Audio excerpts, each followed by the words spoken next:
Querido público del Octava y Radio Centro, a raíz del triunfo de Morena en las pasadas elecciones, la Comentocracia ha señalado que buena parte de este triunfo se debe a los programas sociales. Héctor Aguilar Camín dijo, por ejemplo, que como le dan dinerito a la gente, pues la gente votó masivamente por Morena. Y obviamente los programas sociales cumplen un papel importante, pero la realidad es más compleja que eso, porque lo cierto es que el nivel de vida de la gente de a pie en México ha mejorado en general y hay algunos indicadores que lo demuestran. La salida de la pobreza, el hecho de que 5.700.000 personas hayan dejado la pobreza según el Coneval, pues es una parte importante de la explicación. Pero uno de los factores que tienen que ver con esto han sido los incrementos al salario mínimo. Sin duda se trata de un tema crítico y por eso queremos hablar hoy con Luis Munguía, que es el presidente de la Comisión Nacional de los Salarios Mínimos, que pues es una de las personas a quienes le debemos esta política salarial, quien la ha instrumentado, quien la ha operacionalizado, y le agradezco mucho a Luis que esté hoy en el octágono. Luis, gracias por estar aquí y te hago la primera pregunta.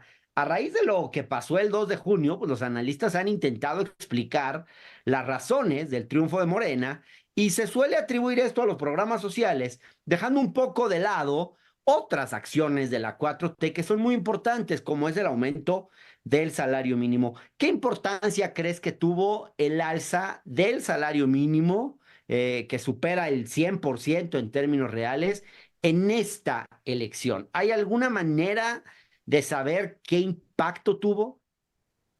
Creo que sí tuvo un impacto definitivamente muy importante. Como mencionas, el incremento del salario mínimo pues fue de 116% por arriba de la inflación, lo cual es un incremento histórico, no nomás en México, sino en el mundo. Nunca había habido incrementos tan rápido y de manera sostenida y que no tuviera impactos en inflación o en el empleo. Sin duda yo creo que sí juega un rol importante porque como mencionas, por ejemplo, uno de los estudios que ha hecho la misma CONASAMI indican que el incremento del salario mínimo explica la salida de 4 millones de personas de la pobreza, de los 5.1 millones, más o menos como el 80% se debe a los incrementos del salario mínimo, que como tuvo un impacto muy importante en el ingreso de los hogares, en el ingreso laboral, y esto Perdón, explica Luis. gran parte Entonces, de la... entonces el impacto es mucho mayor por parte del salario mínimo que de los programas sociales, en esos 5.000.000, 5.700.000 que Sí, dejaron eso es lo que nos indica los estudios, los datos, digamos, ¿no? Porque justo cuando tú ves el ingreso de los hogares, hay una parte importante, sin duda, que son de los programas sociales, sobre todo la pensión de adultos mayores, ¿no? Que es un programa que ayuda bastante, digamos, a los hogares más pobres, pero la mayoría del incremento que uno ve en los hogares se debe al salario mínimo, porque justo ese incremento en el ingreso laboral lo que explica, ¿no? Toda esta gente que pudo salir de la pobreza durante estos 4 años, que fue cuando se midió en el 2022. Claro. Ahora, Luis, ¿cómo benefició el incremento al salario mínimo al resto de la estructura salarial en México?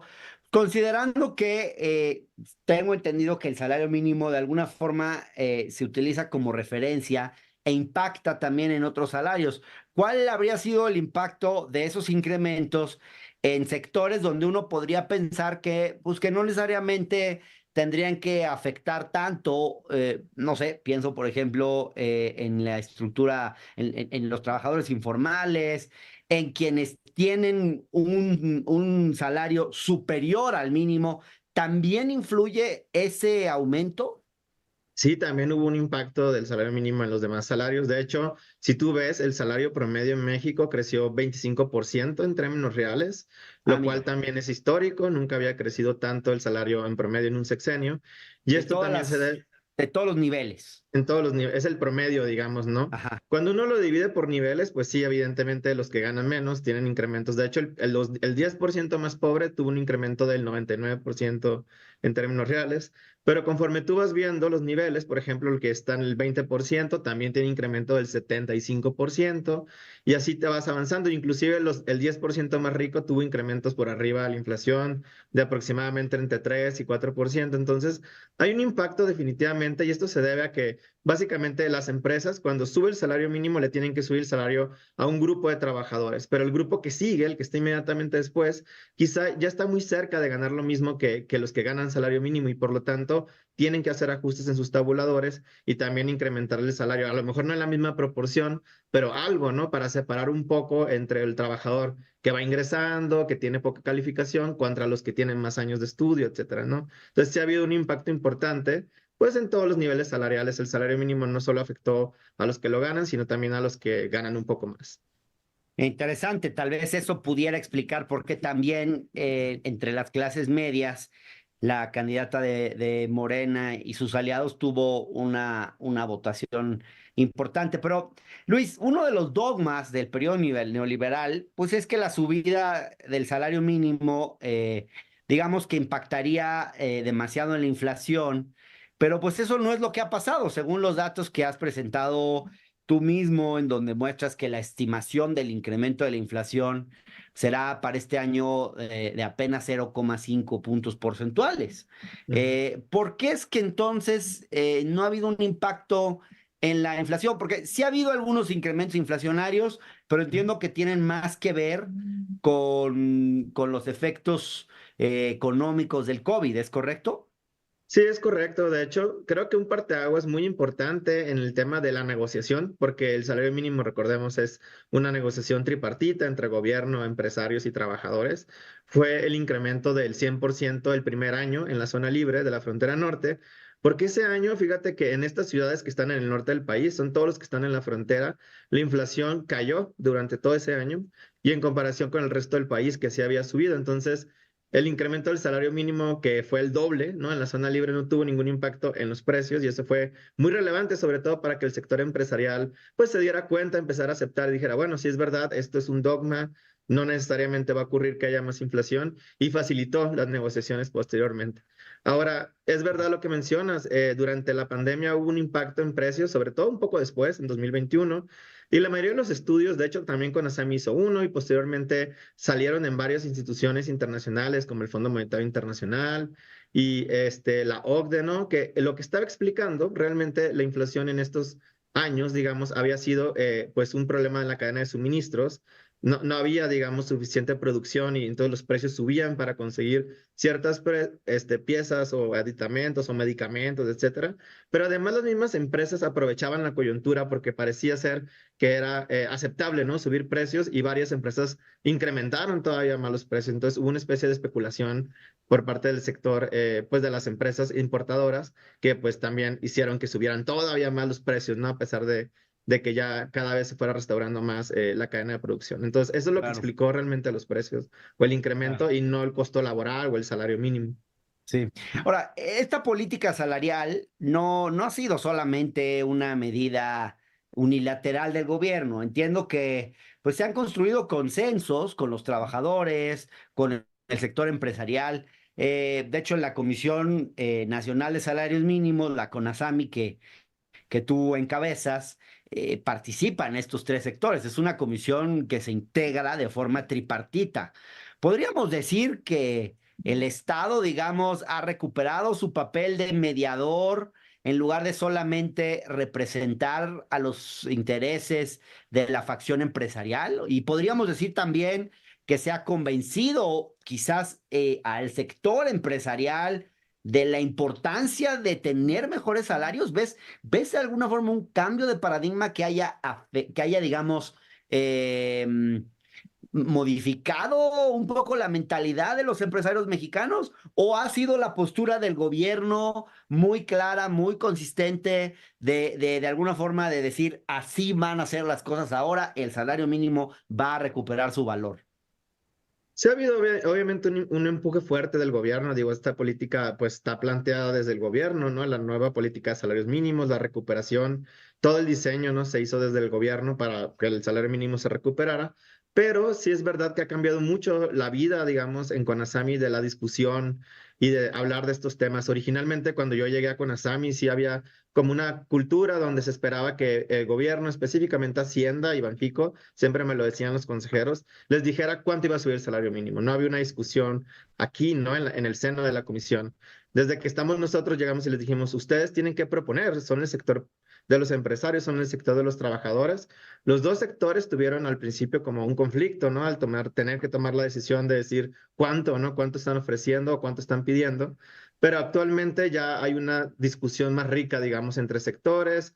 Ya hay grupos o sectores del sector en privado, por ejemplo, que están a favor casi siempre, sobre todo porque han visto muchos beneficios de que se ha fortalecido el mercado interno de una manera muy importante y el consumo se debe principalmente al incremento de los salarios. Entonces, las empresas que antes quizá tenían un poco de resistencia, porque pues obviamente siempre que sube el salario mínimo, pues hay un costo que hay que pagar, ¿no? Suben los salarios en general. Claro. Pero las empresas sí empezaron a ver pues que había también beneficios, ¿no? Como te digo, aumenta el consumo. Entonces las empresas locales, las pymes, pues a pesar de que para ellas quizá cueste un poco más pagar salario mínimo, también se traduce en mayor venta, ¿no? Mayor consumo de los trabajadores que ahora ganan más. Entonces esto se Eso ha es muy cambiado bueno. bastante, ¿no? Se ha habido muchos sectores del sector empresarial que ahora sí son un poco más pro salario mínimo que antes. Y Claro. también han entendido un poco que no es un tema de México exclusivamente, sino que en todo el mundo pues está cambiando, digamos, el mundo del trabajo. Los derechos laborales se han vuelto importantes, afortunadamente, porque durante muchos años no lo fueron y ahora sí. Y entonces, pues creo que hay un poco más pues de que entienden un poco cómo debe de ser, ¿no? Que no se trata nada más de ahorrar bajando costos, pagando salarios bajos, sino que también los trabajadores con buenos salarios pueden ser más productivos, etcétera. Ahora, Luis, ¿qué tanto podemos darnos por satisfechos? A ti te invitaron a encabezar la Comisión Nacional de Salarios Mínimos con una encomienda que fue administrar, digamos, y promover la recuperación del salario mínimo. Y en ese sentido, pues los logros han sido palpables. Pero aún así, aunque el incremento ha sido muy importante, decías tú que en ningún país del mundo se había dado un incremento así en tan poco tiempo, el salario mínimo pareciera que sigue siendo bajo en México. Según la encuesta nacional de ingresos y gastos de los hogares, la de 2022 que hizo INEGI, el tamaño promedio del hogar es de 3,43 personas por hogar, digamos. Ujú. Por lo que, aunque trabajen los dos padres de familia, ganando un salario mínimo, pues no les alcanzaría para cubrir una canasta básica para todos los integrantes de la familia. Y bueno, supongo que por eso es que la virtual presidenta electa, Claudia Sheinbaum, ha prometido que el incremento salarial llegará hasta que alcance para consumir 2,5 canastas básicas. Entonces, lo que yo te pregunto es, ahora, ¿cuál sería el valor ideal del salario mínimo en México para que alcanzara para conseguir comprar 2,5 canastas básicas digamos, y a qué ritmo se podría lograr esa meta? Es una muy buena pregunta. Definitivamente sí hubo una recuperación muy importante y nos quedamos en 1.6 canastas básicas en este gobierno, que fue duplicarlo, ¿no? Casi más de duplicar el salario mínimo. Y evidentemente coincido en que no es suficiente, ¿no? Para que un hogar tenga lo suficiente para cubra las necesidades básicas de todos sus miembros, ¿no? Y el objetivo, claro, es que primero tendríamos que llegar a una meta de 2 veces la línea, 2 veces la canasta. Con esto cubriríamos las necesidades mínimas de un hogar, ¿no? Lo básico. Y estamos pensando, o por lo menos el plan que hizo con Asami en términos técnicos, ¿no? La proyección es que en 2 años podemos llegar a esos 2 veces línea de bienestar o 2 veces la canasta básica.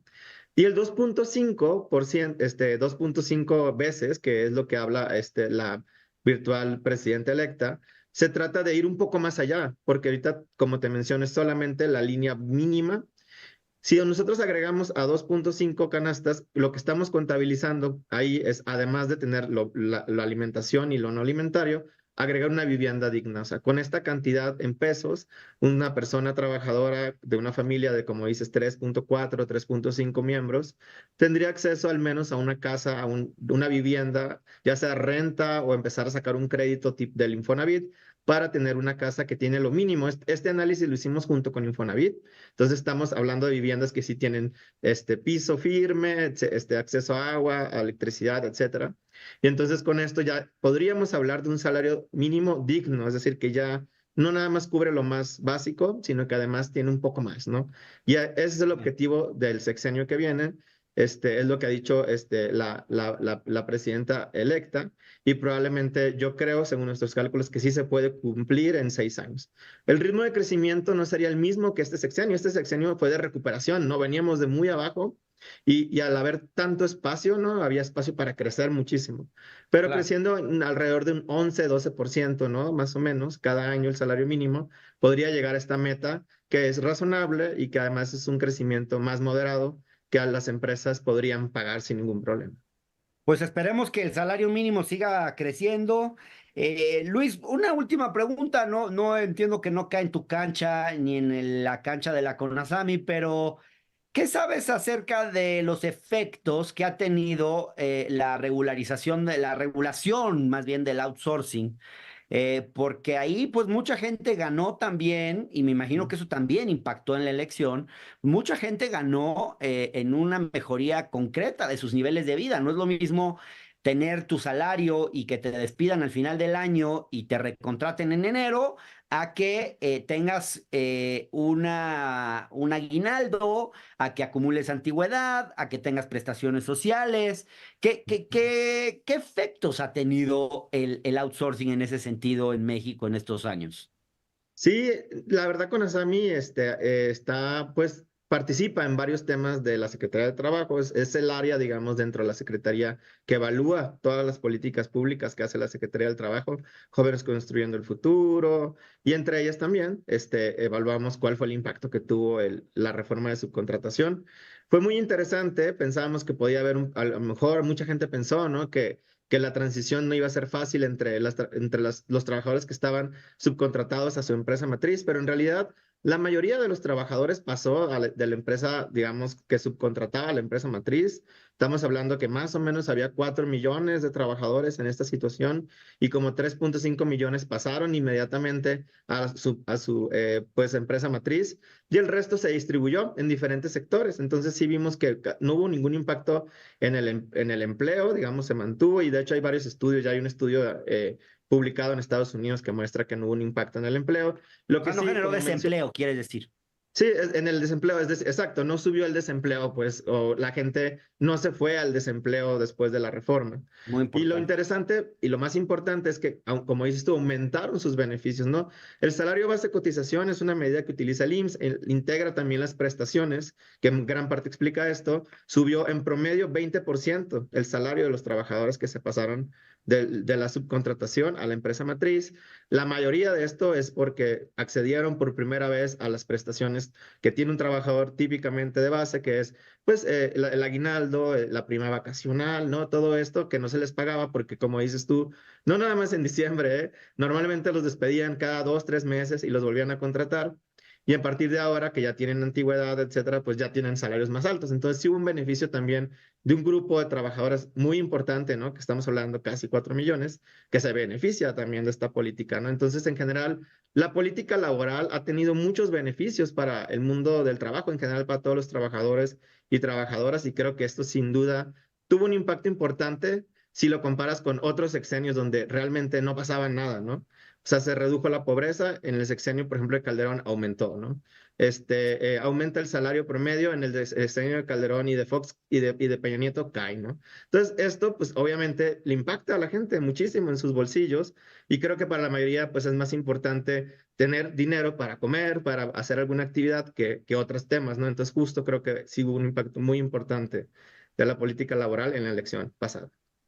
Pues qué bueno que aclaras todo esto, Luis Munguía, presidente de la Comisión Nacional de Salarios Mínimos, porque después de la elección hemos escuchado tal cantidad de tonterías de algunos comentócratas.